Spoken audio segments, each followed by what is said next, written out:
Excited to welcome onto the first time facilitator podcast, Marvin Fox. Marvin, thanks so much for joining us today. Thank you so much, Leanne. So really honored to be a part of all this, and hello to your listeners and viewers and your audience. Hope this is going to be valuable, and hope I can share a little bit of my journey with you all today. Well, that's why you're here. I'm so genuinely curious. We have a mutual connection, Tyson. Tyson was an early guest on the podcast, actually. He connected us over LinkedIn. So he's dubbed in as friend, but you got to talk to this guy. And I thought, well, this is a great excuse. So Marvin, I mean, this is the first time we've actually had a conversation. Can you please share like what you do and how you discovered the work that you do now? Like what's your story? Oh, okay, Leanne. A little bit of a way back. I'll get on the way back train in a little bit, but I think right now, introduce who I am. My name is Marvin Fox, and I facilitate and provide beyond the classroom experiences, which sounds really kind of scary at the same time, for university students. And I've been doing this for a while, and I work within the university staff workforce itself, and help them provide these kind of enrichment opportunities for current students, future students as well. So that's your high school students and students looking to study within the university sector, and of course alumni. But recently, the universities I've been working for have been engaging people in industry as well. So it's kind of flipped it, and oh, wow, I'm providing learning experience or beyond the classroom experiences, workshop engagements for all, for a broader audience now, not just pimply faced 19-year-olds. Pimply faced, often hungover. I'm just trying to think of myself at 19. They're an amazing audience to work for, and I have so much respect for that university audience. I think that's why I've hung on to them so much, because I love that audience. But going back on the way back train now, Leanne, the audiences that I've been providing learning experiences for has been pretty broad. It all started, this goes way back in the way back train, because I remember doing Army Cadets when I was 13. And Army Cadets, if you don't know what that is, kind of like Boy Scouts, but it's for kind of like mini Army club. But it's pretty full on, because they will you'll be instructed by real Army reserves and military personnel to teach you a lot of the military training stuff. And you get promoted through the ranks. And one of the things that you have to do when you get promoted is to run lessons. And this was like, and this is military style lessons. And for those of our viewers who have military experience, they'll get it straight away. It's very, pretty much no pun intended, it's very regimental. It's very by the book, by the numbers, especially when you're teaching drill. That is like the movements and actions that you do, saluting and marching and, doing present arms with a rifle. It's very much like something that I later took up, which was martial arts. I did Taekwondo, and you get up to a level where you are ready to instruct, like your first stamp black belt, and you instruct. You do this by the numbers. You have to count and do all the Korean. I was doing Taekwondo, so you had to speak a little bit of the Korean lingo to get the point across, and it was very. I'm up the front, I'm up, you do what I say, very didactic. So that exposed me to that world of teaching. But then, you go through uni, I studied business, and with a focus on Chinese as well. I think it was early, late 90s, we're all like wanting to be we all had like, oh, maybe I could be a Kevin Rudd one day, like be an ambassador for Australia, and bridge the gap between China and Australia. And I did have that kind of strong drive to work overseas and have that international business career. So pursuing that, but little did I know that straight after graduation that, I headed for mainland China. But the first gig that you find is actually a teaching English gig. Right? You're a foreigner. Yeah, you're going to be an English teacher for this particular government school. And then eventually I found myself in universities over there. But it was funny because they their perspective of teaching over there is quite different to the Western world, and it's still very much teacher centered.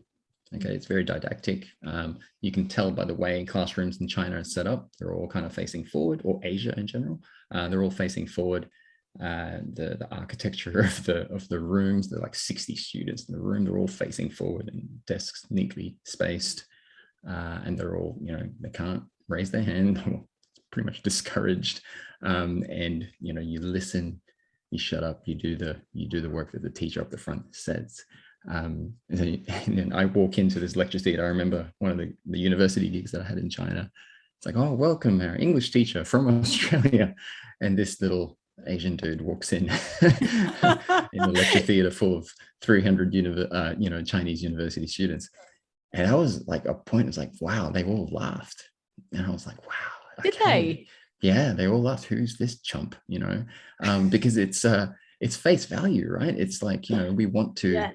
you want to see that we're expecting a Caucasian guy. Come on, like, you said Australian.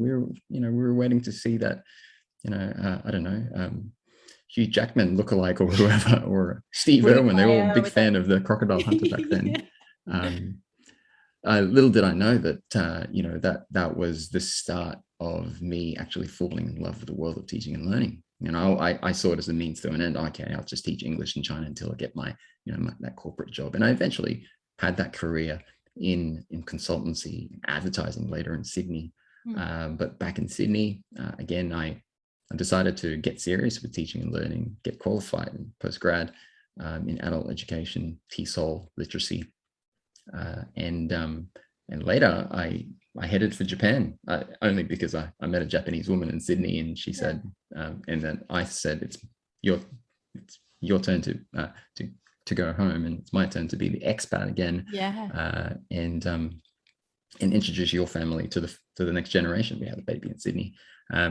So then, starting that life in Japan, and this time as a business owner for my very own English school. We called it Fox English, not really original, but it was a small town, Japan.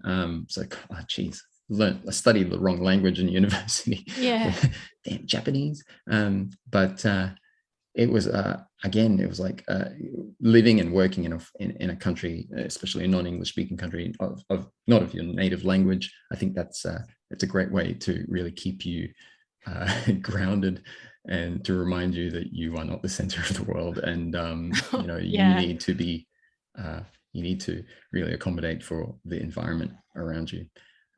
So that taught me a lot of cultural intelligence, if not emotional intelligence, learning the life in Japan. But running that business, predominantly my audience there was from kindergarten age students all the way to octogenarians. They're the ones who are really wanting to learn conversational English in Japan. Quite a different market to the world of like teaching English in mainland China or Korea or Thailand, where there was this really drive to study English at a really advanced level, academic level, because for them it was like, this is what's needed to get ahead. Whereas in Japan, for them, okay, everything's contextual, and I can't be making broad strokes here, but for that particular town, I found that the general sense of that audience were studying English really as an extra kind of curricular skill development that they'll have. That could be a nice thing to have when they go travel, or just to expand and culturally develop their skills, rather than, hey, I need this for my career. That's a completely different kind of goal. So the drive with the students was maybe a little bit more laid back. They just wanted to learn English to have fun. Especially the kids. And this was maybe the turning point. Like for me, like, oh yeah, teaching and learning. I studied this. I should know this. And a lot of my studies were focused on andragogy, which is the study of teaching and learning for adults. Which is, you need to separate pedagogy, teaching English, teaching and learning for children. And maybe it was there in practice in Japan. I had a little bit of experience teaching kind of middle-aged middle school students in China, but in Japan, teaching little kindergarten kids, you quickly realize, oh my goodness, you're not the center of attention. You know, you need to make sure that you have to have their learning, their needs met, and they'll quickly get really bored if you're not engaging them with all their senses of different styles of learning, kinesthetic styles of learning, right? You need to vary that up. So I got really good, like you can see the guitars behind me. Yeah. But, yeah, you know, the extent of my skills and cover songs that I was playing in Japan in teaching kids were mostly Wiggles covers, you know, so nursery rhymes and Wiggles covers. So that really made me think that teaching and learning needs to be a lot more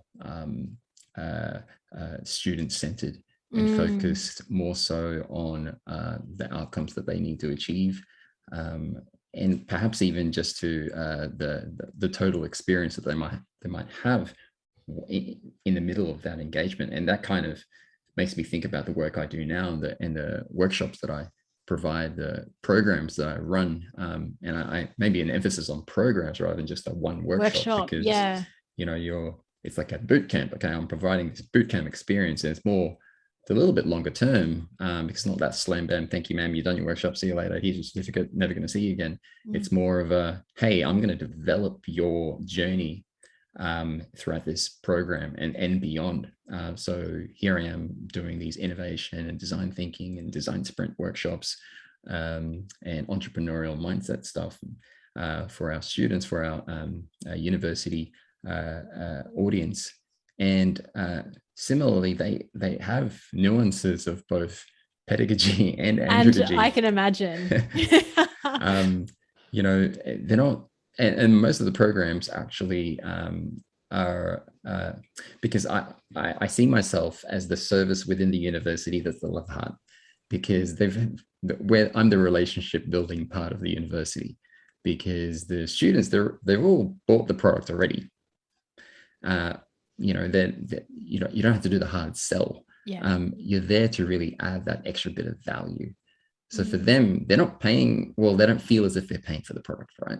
So they're kind of like, you know, that's good and bad. Sometimes you get that mindset that, hey, I don't, there's no like really skin in the game, because it's not like an extra, well, because it doesn't change their GPA, so it's beyond the curriculum, right? So it's non-award. We call it non-award. It means you don't get credit for it. So they have to think really long term, like, what's in it for me? You know, okay, this is going to add to my career profile and make me look good on LinkedIn and make me kind of, you know, something to brag about that way. It's all very braggy, right? On LinkedIn. Look what I did. But that's the motivation that you somehow maybe need to tap in to say that, hey, this in the long term, this is adding and making you a lot more robust in the future of work, blah, blah, blah. But I think at the same time, I'm there to kind of just give them a little bit of a good time, just add that enrichment, because absolutely. Can I ask you on that? You brought up a really good point around, I find it interesting, like the outcomes, like what's in it for them is actually, like, it's pretty amazing what you're doing. And in fact, I wish that you were around when I was at university. I was so interested. I love your mug. It says I'm having a no hair day. If you're listening in, hence that. So personally, I wish that there was something like this on offer when I was in university all those years ago.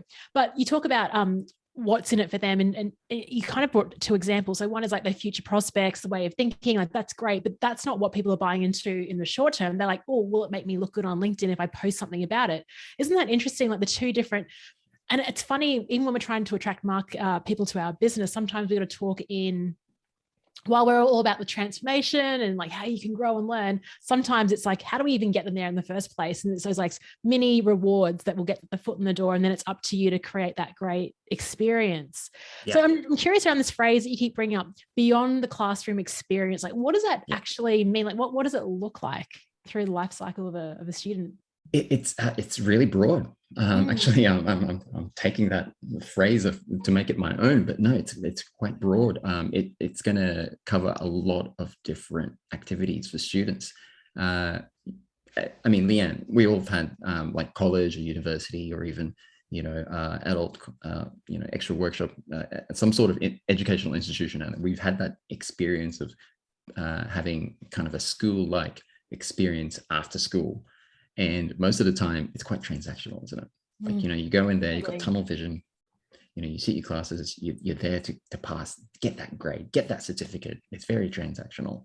And it's very often, very seldom that we actually establish that really good bond and rapport with our fellow students, our instructors, our lecturers, and everyone that we engage with in that institution. So it makes it quite cold. Yes. Yes, I remember just like a lot of my classes, I'd rock up, I'd just sit in the lecture theatre, I wouldn't meet anyone or talk to anyone, and what a missed opportunity. I had never reflect on it, like all those amazing people I could have. No, if anything, it might have prepared some students to like, this is how it is in the real world, it's goal oriented, we're not here to make friends, we've got no time for friends. And I think it's a little bit of a sad case that there was that period. Maybe not so now. I think a lot of educational institutions, universities, and every institution out there, they actually got this pretty much on point right now. Really? It's a great time to be a student. I think it's a fantastic time to be a student because a lot of institutions get it. They know that students are paying for these very expensive degrees, not just for that piece of paper anymore. No. And that beyond the classroom experience is everything beyond that classroom. So there's two categories here. There's one that's called extracurricular, and that kind of gets played down. But I think, no, don't play it down, because that's just as important. And extracurricular is the stuff that's going to include everything that might not be super relevant to what you might be studying. So it could be the roller hockey club. Yes, I'm putting up my hand up. I did join the roller hockey club in my undergrad degree and got beaten up like crazy. I didn't know it's going to be that physical, like they check you. Yeah. I've seen the footage and like, that's not for me. I played a non-contact sport, netball, although it's pretty contacting now. Yeah. It's funny. It's one of those things like, oh, should I join that? And you join like all those clubs and societies that you do as a student. They're really important. As obscure as those clubs and societies are, there's a club in a society for everything that you might be interested in. There's an app for that. There's a club and society for that. That's right. I joined a lot of the engineering ones, even though I wasn't an engineer. They had the best parties. And super important. You need to have those kind of outlets to socialize. It's people neglect that. It's like, oh, that's just a waste of time. It's like, but no, it's so super important. And then you might have another level of engagement beyond the classroom that might be in the category of co-curricular. And that's quite a fairly new term and started in the States. And they started thinking, hey, what kind of career building or career profile adding, value adding engagement can we provide our university students? They've been kind of doing this indirectly with all these other engagements, but let's do it formally. Let's look at what they're studying curriculum. How can we bolster that with all these kind of offerings? So I've been working in that space for a while now, hence working in entrepreneurial kind of skill building and experiences. And they might be in the form of competition. They might here's there's a particular prize money to win it in this pitching panel, or it could be it could go national, it could go international. There's those kind of exposure elements to it. You could be on a stage in front of an international audience. So that's like, for students are like that, they like, their eyes light up and go, wow, okay, that's going to really catapult my profile of my career. So there's those kind of career oriented, like leadership. This is going to add to your leadership skills. But then at the same time, I like the workshops and engagement that's kind of slows it down a little bit for the students. But I think one thing that we forget, a lot of university students these days, or educational institutions, the typical student is ridiculously busy. Really? They're inundated. Working and they've got so many commitments, I think we assume that, they're just living in their parents' house and just getting free rent, but no, their schedules are chockers. Some of them, a lot of the high achieving students, or the students that might not have a choice, might not have that socioeconomic advantage that others might have.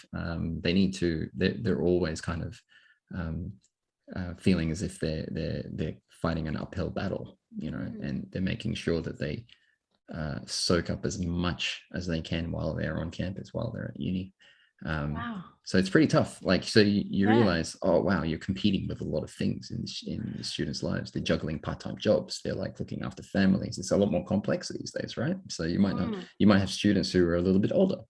You might have students who are coming in from rural areas, international students, of course, completely different needs and pressures. Oh my goodness, the pressure that an international student might have. So it all gets quite complicated really quickly in the world of university land and providing experiences for that audience. Yeah. If you think of it just as an external, you think, oh yeah, students versus staff, you know, the segmentation of students that you've just explored, and even in terms of socioeconomic and drivers and pressure as well is fascinating actually. And it's also interesting. So I like to talk about this thing about attention. I often say, we are in a battle for attention, like even when I work with organizations and getting people to show up, and even doing like if there's pre-work or you have to make things appealing. I often bring like a marketing approach into like when I'm trying to just like, let's just really drive this, but not just an email about, hey, come to a workshop. You've got to do something a bit different to gather that attention. So what are you doing to get people as part, contributing and being part of the work that you offer? Like, how are you getting them interested and then enabling them to show up? I think you could do a lot of marketing spin in a lot of, you can always bolster that up. But I think these days, and perhaps a little bit of experience that I've had working in this space in university for the last 7 years, that students are after authentic messaging, no matter what that is. If it's coming from a big kind of brand or corporate, it's like, delete.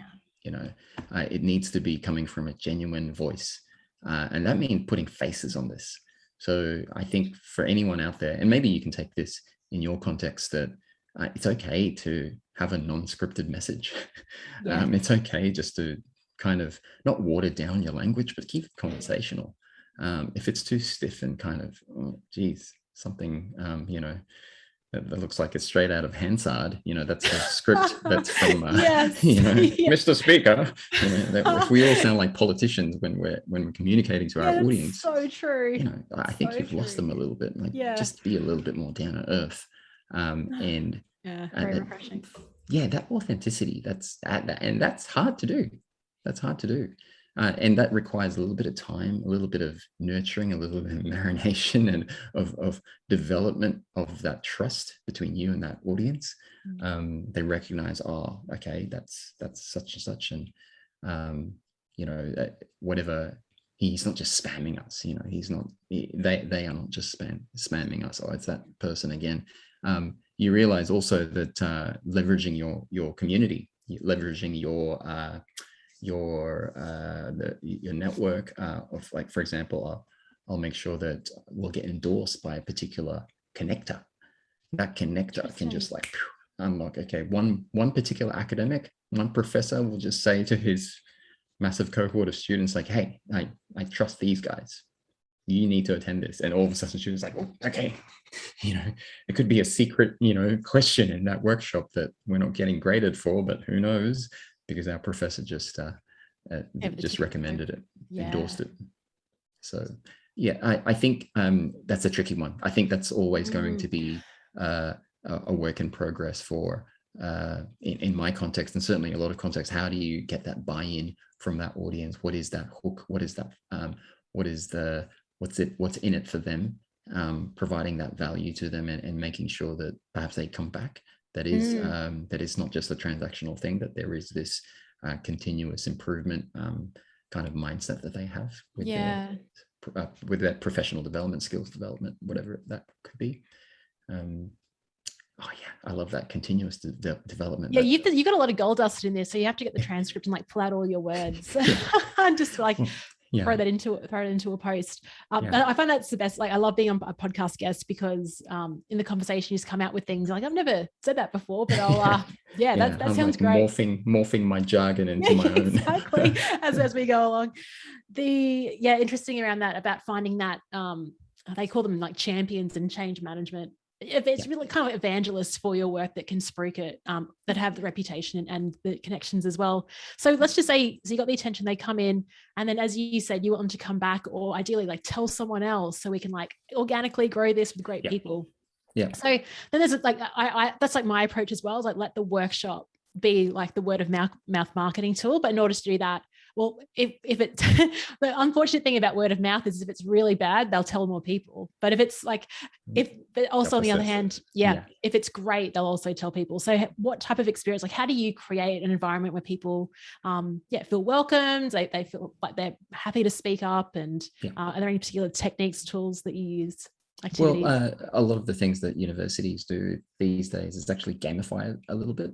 And so there is a little bit of incentive to make it so that the students are creating some sort of an artifact after the experience. So that could be in the form of a blog, a vlog, some sort of post for them to kind of showcase their experience, which is great because suddenly you're encouraging students to develop this portfolio kind of approach, portfolio development in the skills, because it's actually really hard to track your record. I don't, some universities are doing this right. There's this beautiful kind of interface for students to kind of really monitor their engagement beyond the classroom.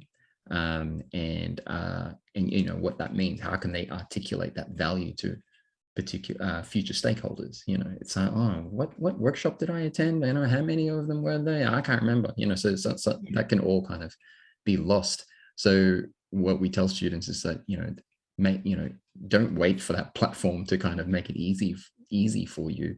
Have a track record of all your points, your XP. Working, speaking the language of gaming with students, which I think it's a really beautiful parallel to kind of bring in here in the world of teaching and learning and workshop development. Gaming is such a gold mine for lots of learnings for us.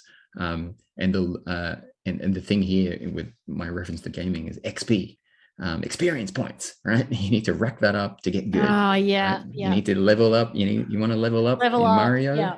You need those experience points. You need those side missions in order to kind of complete this big boss mission.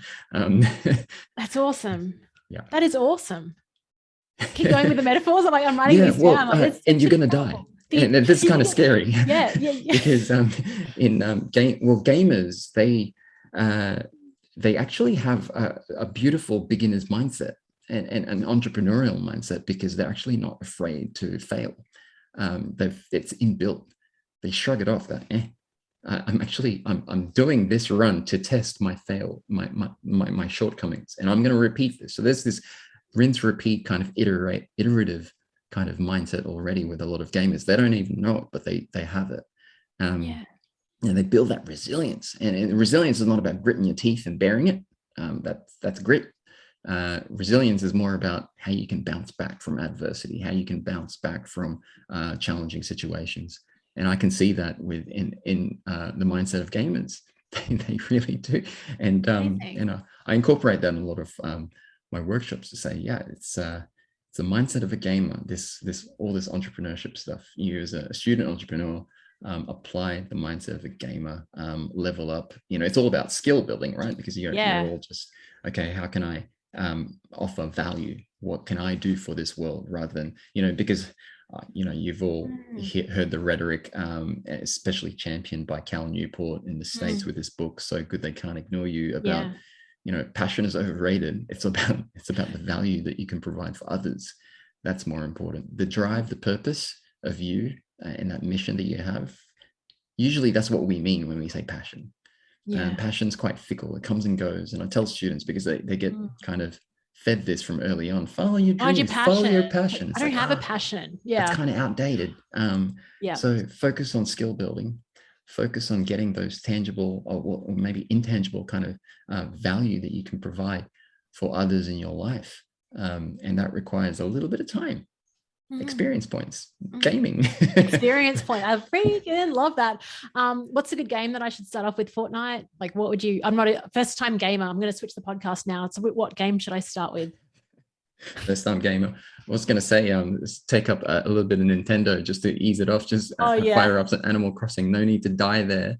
But certainly, there's a lot of experience points and nurturing that you need to do, and rinse, repeat. And my kids getting right into it. But I think any game out there, whether from Zelda, if it's a role playing game that takes you through from this journey or whatever. Whatever it is, could be the most simple kind of platform Mario game. It's going to require a lot of patience, a lot of time, and a lot of farming. You're farming a lot of your skills, right? Instead of just hunting.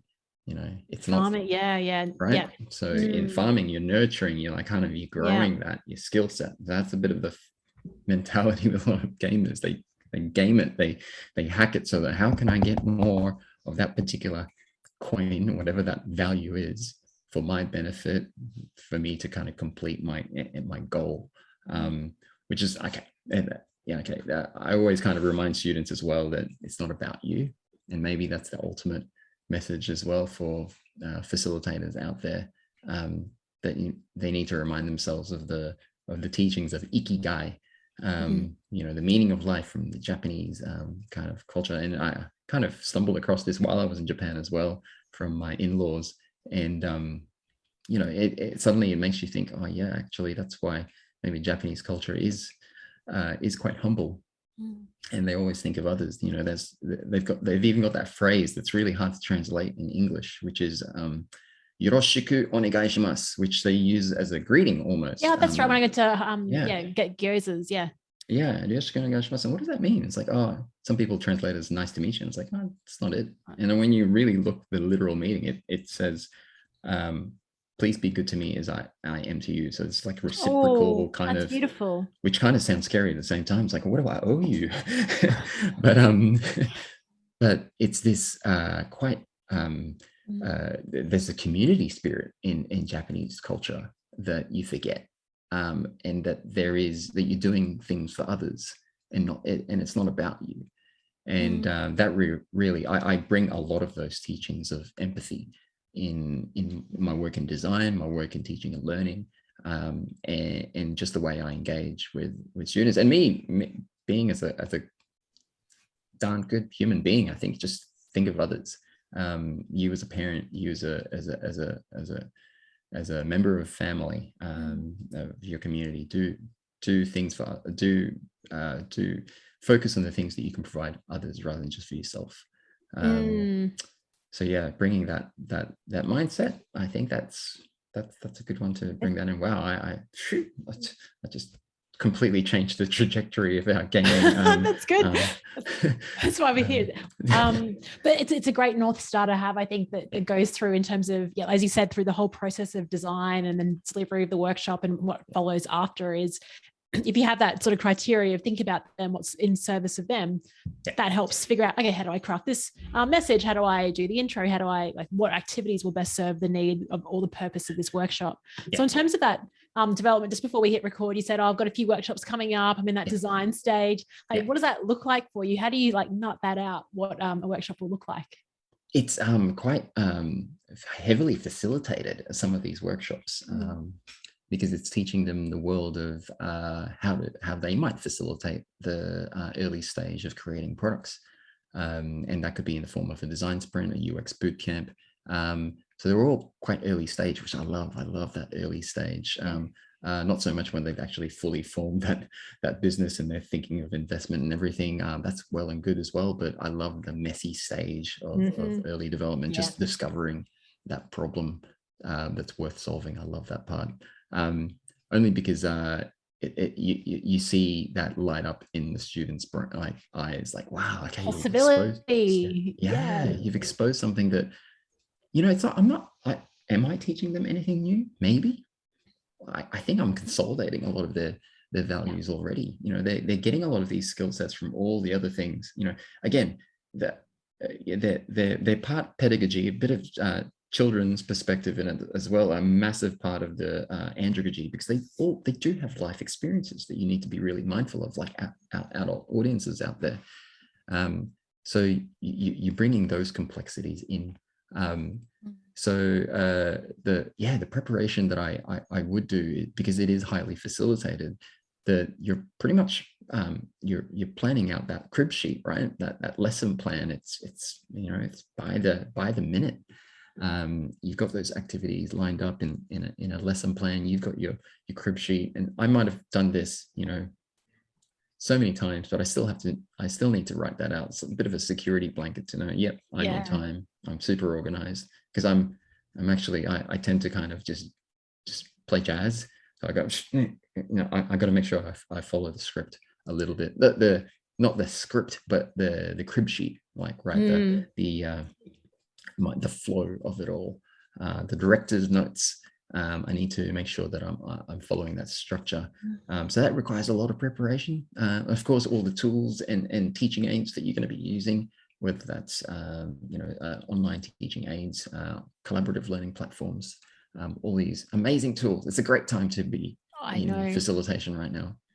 I remember when I first started, like there was like 1 or 2 books with activities, and it was like you just pour through these books. Now, what's probably the hardest thing is like then there's so many resources, so you could literally spend hour upon hour like searching through Google, Session Lab, all the places, like looking for the perfect activity. So it can be a form of procrastination as well sometimes. I'm the same as you. I love being free but also just going, okay, I can trust my process and I'll go back to it. All right, okay, cool. I'm ahead or behind, and we'll see where we go.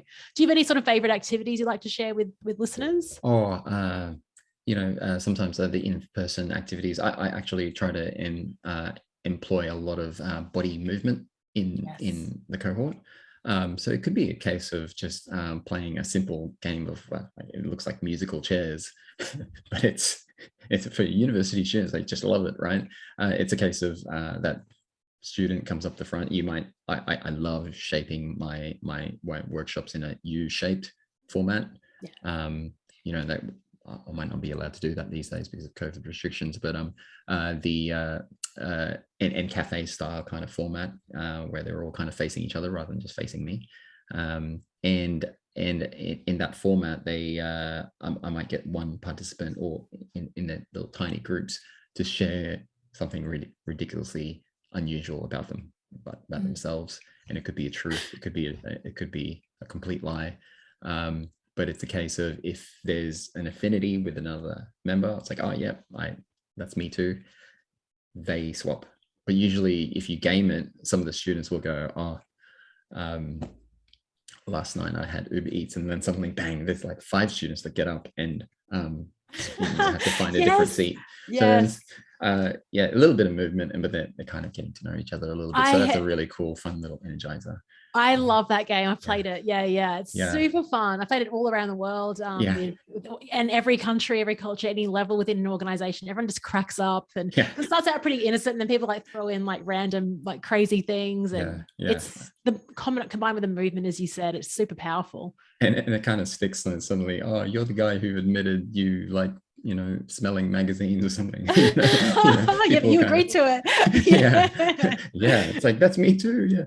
It kind of breaks the shackles of icebreaker. That's what it's meant to do. Like it's get that stiffness out of the room. In a virtual environment, it's a simple case of getting the smaller the environment is, the better. And I actually sometimes try to replicate a little bit of, your body might not be moving, but you're certainly providing some sort of interaction. And that's why I love collaborative learning tools like Miro and Mural, because you can get students to kind of interact in a really visual way. One activity that I have in person, which is that, where do you stand on the spectrum? You kind of raise a particular debatable kind of question, maybe concerning their values or what they think leadership could be, or what entrepreneurial mindset means to them. And one polar end of the spectrum is this way or that way. And there is no right or wrong. It's just about your personality type. And students will dot themselves in any part of that spectrum. And then you go around kind of just, okay, and just give us a little bit of a background why you chose to be in that spot. I think that's a really good one to get students to kind of speaking, because sometimes students are the first one like, oh, great, not another stupid icebreaker. Totally. Yeah. You know, how many times has a lecturer asked me to share something unique about themselves, and they all roll their eyes. So you kind of you need to be as creative as possible, because sometimes you don't need to break the ice too much, because a lot of them might actually know each other. Yeah. Having a variety of activities within the sessions is very important, but at the same time, it's also key to keep it simple. Sometimes kind of getting a little bit too busy on the kinesthetic things. Like kinesthetic is great, you know, it's always good to get them, you know, moving and kind of using all forms of engagement in that learning style. But at the same time, you need to vary it up. If all you're doing is kinesthetic and they've been on their feet, you know, doing stuff, moving around and you know, putting marshmallows on spaghetti sticks, they eventually, I think it'll get really mundane and repetitive. So having a little bit of variety there is just as important. And so that goes back to, hey, let's keep it simple. Let's make it so that you have control, but at the same time you're making it so that the students are just getting to work. That the cohort is getting a chance to use the scaffolding and it goes back to that teaching and learning cycles that we used before. You know, you build that field, provide that scaffolding. There's that individual construction time for them to kind of own it. You know, you've taught me something, I want to get my teeth into it. And that could be in a group environment, in an individual sense, but you have that kind of framework or that structure, you have that in mind, and it could be in little tiny cycles throughout the entire engagement or throughout the entire program, right? It doesn't have to be in that one sitting, but if you're mindful of that teaching and learning kind of philosophy, I think you'll go a long way with achieving a lot of your learning outcomes for that audience. Yeah, absolutely. I talk a lot about contrast as like a sort of driving factor, but you're right, there's got to be balance in terms of how much contrast you bring in, otherwise it can detract or diffuse from actually the purpose. If like it's just like, okay, this is entertaining, but what is actually, like, why are we here? It can detract sometimes. And I know early days I probably stacked too much fun and activity on top of and then diluted like the purpose of it. So we've all been there. Hey Marvin, thank you. I mean, I've loved talking to you today. I could talk to you for hours. Just your story is remarkable, like your diverse backgrounds where you've worked and lived and everything else. And I love the metaphor of gaming. And I'm really excited. What if I can get a Nintendo and pop it onto my tax, playing back on tax as part of a research activity. Professional development. Yeah. That's it. If our listeners would love to reach out to you, where should we send them?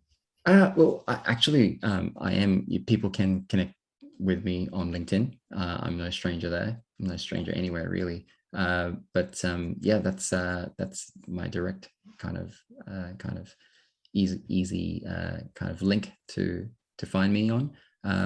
I do have a photography business as well. See, I wear many hats.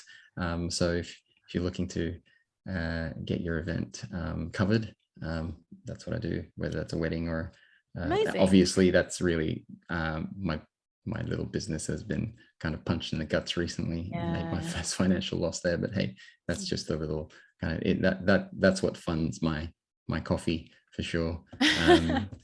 Look, I am in the university space, lots of experience working in the universities in Sydney and here in Brisbane, QUT, and now University of Queensland. So it's you know, my audience there is slowly growing and developing, and you know, they're transient. They come and go. They graduate, but it kind of fires me up to see those really rewarding outcomes that I see in students, and they might give you that shout out later on. But you know, I had this kind of thing on the top of my desk as remember me when. Because seriously, I am dealing with the future leaders and change makers of our global society. Absolutely. You know? I love working with these emerging leaders, and it's humbling. And you know, I'm their coach, I'm their champion, and in the corner. And you know, it's not about me; it's about them. It's about their experience. It's about their needs and goals. And that's how I really apply that human-centered design philosophy in a lot of my my engagement and the design of my programs. Having them at the center of everything I do. So true. And UQ is my old stomping ground. Actually, I did a group project with a guy called Carl Hartman. I don't know if you've heard of him. Okay. Yeah, he's just like, oh my gosh. I don't know what his valuation is. It's like in the multi-millions. I'll have to send you his details after it. Like, we just did this business group assignment together, and that's my claim to fame. Like, oh yeah, I was in the group assignment with Carl. It's exciting. There's a lot of very talented, amazing, hardworking people there. Yeah. Mom, it's been awesome chatting to you. Thank you so much. Thank you, Leanne.